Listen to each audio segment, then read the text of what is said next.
First up, go to my nicosteves.com website for all things about my book. There are links that take you directly to the Amazon page where my book, The Very Fine Light, is sold. For those of you just subscribing to these podcasts, here is a bit of background about this book.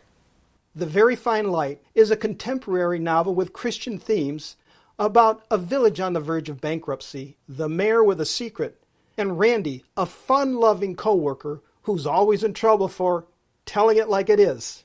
Before the second part of this podcast about the continuing celebration of Eastertime, I want to remember that on May 13th of 1917, the Virgin Mary first apparated to the 3 young Fatima shepherds and continued to visit them on the 13th of each month for a total of 6 months.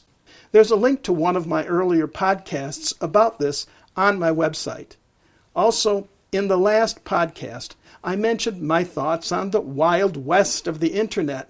It seems to me that most of the websites and search locations online have actually been tamed by advertisers, and the reality of today is that each search generally can be viewed as an advertisement for something or somebody every time you do a search anymore.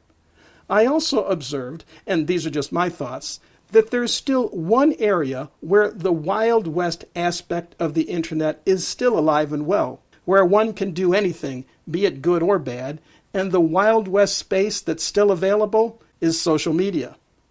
Now, my prediction is that there will come a day when social media will become tamed, not so much by advertisers perhaps, but rather that will be the day when your IP address, which is shorthand for your Internet Protocol address, will be directly locked to your personal name.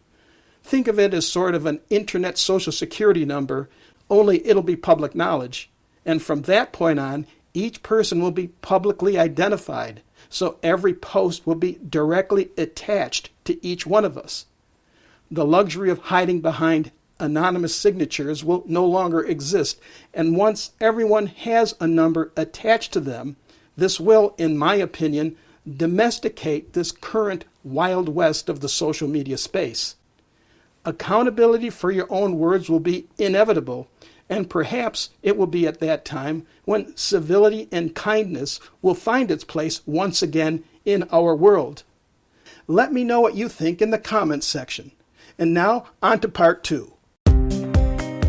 He has risen. Be of good cheer. Have you found as much peace and joy during the miracle of the Easter Day resurrection and these 40 days when Christ overcame death and continued walking on the earth once again? Can you imagine how the Madonna must have felt? Because it was during those 6 weeks that Jesus spent time with the apostles, his mother, and many other people, offering proof of his overcoming death as he said he would. Also, the Mid-Pentecost Feast is now celebrated on the Wednesday that falls midway between Easter Day and Pentecost.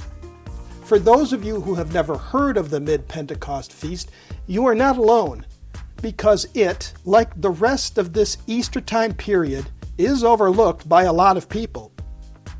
And what a shame that is, especially during this time in all our lives worldwide. And from the Orthodox hymn used during this Mid-Pentecost feast, quote, "O Christ our God, as the creator and master of everything, you said to all those who were present there, 'Come that you might draw from me the water of immortality.' Hence, with faith we cry to you as we prostrate before you. Your tender mercies grant to us, we pray. You are the fountain and source of our life, O Lord." Unquote. By defying death, Jesus bestowed life for all humanity, and by the 40th day, he had proved that he indeed was present in the world, and at the same time encouraged his dispirited colleagues to continue to believe in God's healing powers. And one of the things he told them was that he would be with them always, quote, even to the ends of the world, unquote. Matthew 28:20. Further, he commissioned his followers to be witnesses, quote, in Jerusalem and in all Judea and Samaria and to the ends of the earth, unquote, as mentioned in Acts of the Apostles, chapter 1, verse 8. And so, with the completion of this part of his mission, Christ now ended his 40 days of being physically present. Was Mary there at the Ascension? Though not specifically mentioned by name in the Bible, it's said that they found themselves back in the upstairs room where the Last Supper had taken place. And in Acts 1:14, it says, they all joined together constantly in prayer, along with the women and Mary, the mother of Jesus, and with his brothers, unquote. And so the great 50-day feast continues stirring our souls by taking comfort in the risen Christ, now in heaven and here for us always.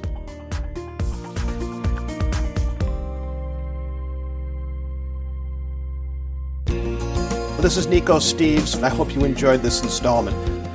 My book can be found using the title, The Very Fine Light, on Amazon.com.